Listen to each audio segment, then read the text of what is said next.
što ste se pridružili zajedno sa nama i za razliku od drugih naših sugrađana odlučili smo da se svi zajedno skupimo na ovom mjestu i podižemo svoj glas sa onoliko snage koliko imamo, ali sa velikom željom i ljubavi za našom djecom, da bar nešto učinimo po ovom pitanju.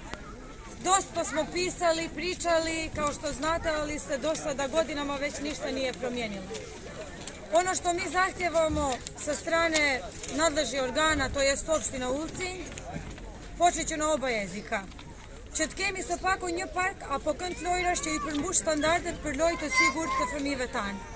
Da imamo najmanje jedan park ili dječje igralište koje ispunjava sve kriterijume za bezbjednu igru naše djece.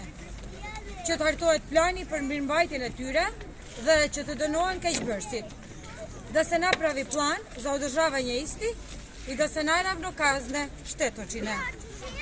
Që të ketë vend për fëmijët me nevoja të veçanta, da ima mjesta za djecu sa posebnim potrebama. Duam një afat se kur do të fillojnë dhe kur do të përfundojnë punimet.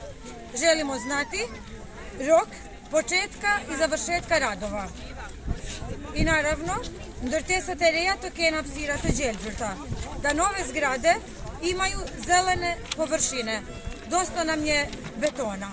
I naravno, ne tražimo mnogo.